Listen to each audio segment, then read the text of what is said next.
Hi everybody, I just wanted to make a little video here, try to help you guys out in the projects a bit.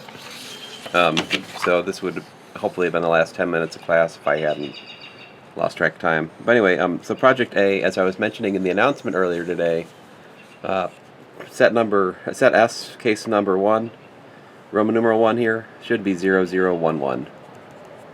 Otherwise it's not linearly independent. This remark down here was not an idle remark, alright? I'm pretty sure that the T4, T8, U5, and U10, those guys are all linearly independent, so that means Gram-Schmidt will work on them. By the way, I think the code for Gram-Schmidt in MATLAB is shockingly Gram-Schmidt. Anyway, after about 5 minutes poking around on Google, I found that. But, of course, the trouble with looking up stuff is you find a lot of projects that aren't quite what we're doing, but oh well. Alright, so anyway, and also Computer Project C, again, same S is for Project A and C, and same issue. You need to swap that out for this. If you do that, I've checked it. S, so modified, will be a linearly independent set, which means Gram-Schmidt will not fail. The dash is not in the MATLAB command, but anyway. Okay, so, yeah, you'll find that. Now, just a word, I think I said this in class Monday, or maybe it was Wednesday, but just a comment again. For problem 2, you're supposed to orthonormalize. So if you look at this, both problem 1 in projects A and C, cases 1 through 5, you've got one less vector than you need for a basis for R5, in this case for R4, in this case for R8, in this case for R5, in this case for R10. In other words, this is 3 vectors, this is 7 vectors, this gives you, in fact, 4 vectors, this gives you 9 vectors. So how do you find the 4th, the 8th, the 5th, the 10th, or the 5th in the first case here? Well, you can use a homework problem, a slight adaptation of a homework problem you guys had before. In the determinant homework, I introduced this newfangled sort of extension of the cross product, and I don't have a name for this thing, but it's the extended cross product, I guess. So it's not technically a product because it doesn't take 2 inputs, it takes n-1 inputs. But that's exactly what you have to work with from problem 1. You have n-1 vectors in Rn. And so if you give this thing, if you feed this thing n-1 vectors into this formula here, which should be easy enough to implement in MATLAB, all you're doing is you're concatenating the vectors that you have and slapping the standard basis vector in the last one. Take the determinant of that, that gives you the coefficient, the jth coefficient, if you will, of this. And then you add them all together, that gives you what you should define to be your nth vector. Oops. I guess it's supposed to be, well, my bad. Maybe I should make these all u's, you know? U. Imagine that these are all u's. Oh, man. Oh, well, I tried. So if those were all u's, that would be better, because... And how do you make them all use? Well, you're supposed to Gram-Schmidt the given vectors v1 through vn, right? And you run that through. I guess I didn't label these vectors, did I? I was smarter than I am here. So whatever you want to call these vectors, you Gram-Schmidt them, and the output are u1 through un-1, right? Then take that u1 through un-1, feed it into this contraption, and that should produce a un, which is length 1, and it will be orthogonal to all the other ones. And of course, if you run Gram-Schmidt, these are also pairwise perpendicular and length 1, assuming we're using the normalizing Gram-Schmidt. There are various flavors of Gram-Schmidt, but I'm assuming that Gram-Schmidt leaves you an orthonormal basis, all right? So you got to perpendicularize them and then make them length 1. All right, so there's that. Now, we talked about the pen and paper part in Project A on was it Wednesday? I don't know, whatever day we talked about it. But I should talk a little bit about this one because it's a little bit more nefarious in Project C. Project C here, for like part 3, problem 3, you're supposed to show by direct pen and paper calculation that beta is a generalized eigenbasis for B. So like, let me get us started on that. So like B is equal to, can you guys see me writing? Maybe not. Alright, so B, I gotta put it where I can see it. Rats. I'll get it eventually here, guys. So B, can you see? Where am I? There I am. Okay, cool. B is 2 U1, U1 transpose, and then 2 U2, U2 transpose, plus dot dot dot dot, plus 2 UN, UN transpose, plus U1, U2 transpose, plus U2, U3 transpose, plus dot dot dot dot, UN minus 1, UN transpose. And I said to show that it's a a n chain with eigenvalue 2. All right. In particular, show un is a generalized eigenvector of order n. So I'm actually going to do u1 here to get us started. But b of u1 is equal to what? So I'm not going to actually write it out. I'm just going to think through it. When u1 gets multiplied by these vectors right here, the key to remember is that ui times uj, if I transpose this, ui transpose times uj is Kronecker delta ij. That's by construction, right? That's how they go. So when I hit u1 on all this, the only way it can be non-zero is if it hits a u1. So 0, 0, 0, 0, 0, 0, 0, 0, 0, 0, except for that one. And that gives us 2 u1, u1 transpose u1, which gives us 2 u1. Aha! b minus 2i times u1 equals to 0. Therefore, u1 is an eigenvector with eigenvalue 2, apparently. Check this out. bu2 is 0, 0, 0. Oop, right there, non-zero. So it's going to pick up the following terms. 2 u2, u2 transpose, u2, plus this guy over here, plus u1, u2, transpose u2. Those are the only not equal to 0 terms when we multiply b by u2. Everything else is 0 because of perpendicularity of the orthonormal basis. Now u2, u2 transpose, this product right here is 1, that product's 1. So what you got? You got yourself a 2u2, and this gives us, plus u1. Let me rewrite this. So what this calculation right here is showing me is that b minus 2i times u2 is equal to u1. All right, what does this tell me? Well, this tells me that if I took this and multiplied by b minus 2i again, so I got b minus 2i squared times u2, that would be b minus 2i times u1. So I'm multiplying this equation by b minus 2i. Well, that gives me 0 by the previous step. So therefore, u2 is generalized eigenvector of order 2 for eigenvalue 2 as it happens. All right? A very similar calculation, you could show that b times u3 is equal to 2u3 plus u2. And then I would have that b minus 2i times u3 is equal to u2, which if I multiply this by b minus 2i squared, I'd get b minus 2i cubed u3 is equal to b minus 2i squared times u2. But b minus 2i squared times u2 is equal to 0 by what we just did in the previous step there, right? So, excuse me. Oh no. Rats. I thought I was going to get through it. 0. So this makes u3, man.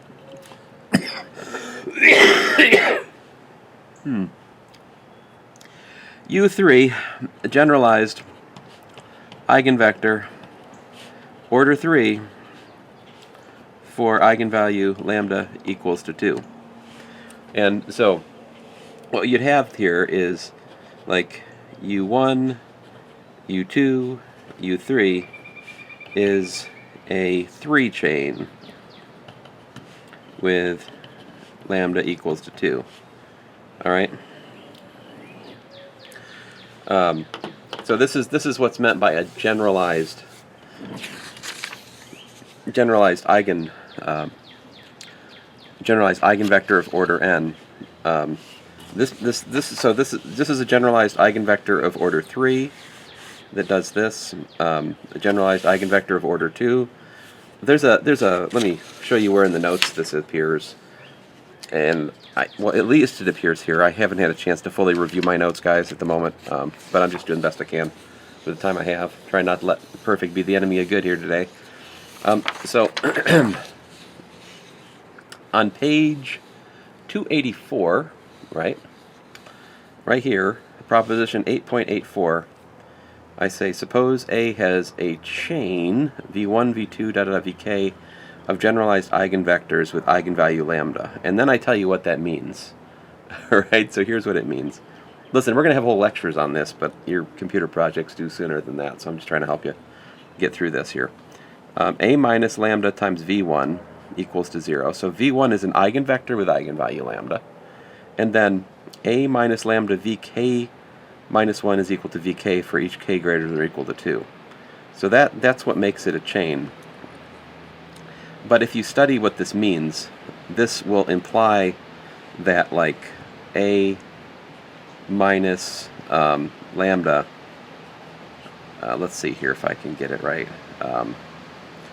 times A minus lambda, and this, you can put lambda I if you like, that might be better, lambda I, right, to the jth power, acting on Vj here, so defined, it's going to be 0. And yet, A minus lambda I to the j minus 1 power acting on Vj is equal to Vj minus 1, which is not equal to 0. Of course, this is for, let's say, j greater than or equal to 2, maybe. So for a generalized eigenvector, for a chain of generalized eigenvector, each one of these has A minus lambda I to an appropriately high power. When you multiply it by the vector, you get 0. However, if you multiply by 1 less power, you don't get 0. You get the previous vector in the chain. All right. At the bottom of the chain, you got an eigenvector. At the top of the chain, you've got a generalized eigenvector of order, well, in this case, k, but in your problem, n. And so this is a pretty neat theorem, proposition 8.44. It shows you that if you take the matrix exponential and you multiply by an eigenvector, you get eigenvalue times the eigenvector, e to the eigenvalue eigenvector. If you take and multiply by a generalized eigenvector of order 2, you actually get this solution. If you take the matrix exponential and multiply by an eigenvector of eigenvalue 3, you get that solution. And here's what happens with the kth term. You get this.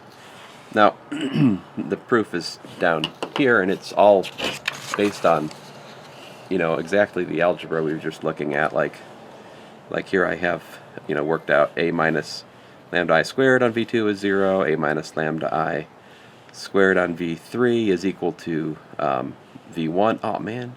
Oh, squared, not cubed. Oh. I shouldn't have, apparently I did this wrong. This shouldn't be, if I do the j minus 1 power, I don't get Vj minus 1, I actually get V1. My bad. Sorry about that, guys. Whew, goodness. Glad I was almost having to make a correction to this video, but you can see that here. See, A minus lambda I squared on V3, it doesn't give me V2, it gives me V1. And anyway, this is a formula you can write for the matrix exponential, and when you multiply, well, the magic formula, which I think I have on like a previous page. Where's my notes gone to? Oh, who cares? All right. So anyway, moving on here. We'll talk more about that later. You just have to. I've already done about 70% of the pen and paper. You just need to show that this matrix here satisfies the condition for U1 through UN of being a, in particular, I say show that un is a generalized eigenvector of order n with eigenvalue 2, and I think I said, well, I'll show that beta is a generalized eigenbasis. That means specifically that u1 is an eigenvector, u2 is a generalized eigenvector order 2, u3 is a generalized eigenvector order 3, all the way up until un is a generalized eigenvector of order n. That will automatically imply they're linearly independent. We'll prove that in 321. We're not proving that here. But it's true. And so there's not much more to do past what I've already written out. I just want you to understand it for yourself, okay? Now, for part B here, find generalized eigenvectors for B. So that means that you need to solve, basically you build this matrix, right? And you're like, well, that's dumb. I already know what they are, right? Well, that's true. I mean, so this is kind of dumb, right? Because basically in part A, I'm saying show by hand that you've got these solutions, right? And then part B, I'm saying find solutions. So what do I mean by that? I mean actually calculate. For part B, what I'm looking for you to do there is to actually look for the solution of like b minus 2i. Like, what's the null space of that, right? And what's the null space of b minus 2i squared? And so forth and so on, right? Like, what's the null space of b minus 2i cubed, right? Etc., etc. All the way up to the null space of, b minus 2i to the, I guess, nth power. So, and if you think about that, if you can find a vector, like, if you can find, I think the way it would go is something like, I don't want to say too much, I'll say something stupid, but the annoying thing is that anything that's in the null space of this is also in the null space of that. Anything that's in the null space of this is also in the null space of that. So, like, if you think about it, because if a vector makes b minus 2i 0, then it makes its square 0, it makes its cube 0. So I think the deal is you want x to not be an element of the null space of b minus 2i to the power k, but you want x to be an element of the null space of b minus 2i to the k. I think that's what this pair of conditions right here, I think, would make x an eigenvector with eigenvalue 2, a generalized eigenvector with eigenvalue 2 of order k. See, because that would mean that b minus 2i to the k power times x is equal to 0, and yet, I'm an idiot. I wanted a minus 1 there, and yet b minus 2i to the k minus 1 times x is not equal to 0, okay? And so you somehow have to find a way to see what's in here but is not in here. So I'm not sure how to implement that in MATLAB. This might be, but again, I'm not averse if you guys want to look into it and figure out how to find a built-in command in MATLAB to find the generalized eigenbasis. Maybe there is such a thing. Maybe it's just like Jordan basis or something. This kind of generalized eigenbasis is sometimes called a Jordan basis. All right. So yeah, I don't know how that's going to go. Now, this is pretty straightforward what to do here. You've already got the basis beta. You've got a matrix B from here. You can build the matrix B, and then you can calculate this thing. All right. And then these are self-explanatory, I think. So over here, sorry, Project C people, you guys got the worst one. So use basis from case 3 to build this. So I just said to use the basis from case 3 to build this matrix. Now case 3 back here has how many vectors in it? This one, T8, comes with 8 vectors. You add another one in problem 2, so you got 9 vectors to work with, right? It's a 9-dimensional context. So here we're talking about, let's see here, 1, 2, 2, 6, Oh, spaghetti-o. That won't even make sense, folks. I lost track of my counting. We need a 9-dimensional, we need a 9 by 9 matrix. So let's put a, I was probably trying to make a 42 here, wasn't I? Well, I don't know. We got to add one somewhere. Let's put a 3 over here. Ooh. We're going to regret that choice eventually for, depending on your eschatology, you may or may not have more of a problem with that or less of a problem with that. I'll just say that. But anyway, 3. That needs to be a 3 right there. All right. So let me just demystify this. What I want you to do is basically do the same thing that we did back here for problem 3, but do it for here. So like, let me just show you what you want to do. For problem 4, you want to do something like, all right, to build the J2 part, I want 2 U1 transpose plus 2 U2 transpose plus that thing we had, U1 transpose. Okay, so that'll take care of the first piece, as it turns out. And then plus, so you're going to do like, let's see, we've used the first 2 basis elements. So this J4 part is going to be based on U3, U4, U5. So it should be 3 U3 transpose plus 3 U4 transpose plus 3 U5 transpose. All right, and then we got to add these kinds of terms, which I think if I do this right, we should have. Let me think about this. U3 U4 transpose plus U4 U5 transpose. That should be enough. That covers the J4. The J3, wait, J4. Rats! Dang it. It was 4. I only got 3 of them. I need a 4th one. Oh man. Son of a gun. Alright, plus 3. U6. If you knew that what I did was wrong when I wrote that, you're doing very well in this course. Like, that means you've got an intuition for these things that is impressive at this point, honestly. So, alright, so we do U3, U4, I should have not erased those, U4 transpose, plus U4, U5 transpose, plus U6, U7 transpose. Alright, great. Wait a minute. I skipped, didn't I? 4 to 6, dummy. U5, U6 transpose. There we go. Yeah. Alright, now I've taken care of the J4. The J3, I got a 6, so I'm going to do 6. Alright, I got to U6, so 6. U7 transpose, plus 6 U8 transpose, plus 6 U9.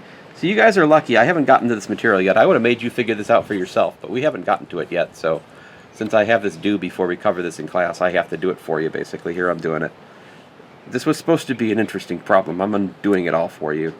So this is the matrix that you're trying to... I'm calling this thing A, okay? That's not A. That's not A.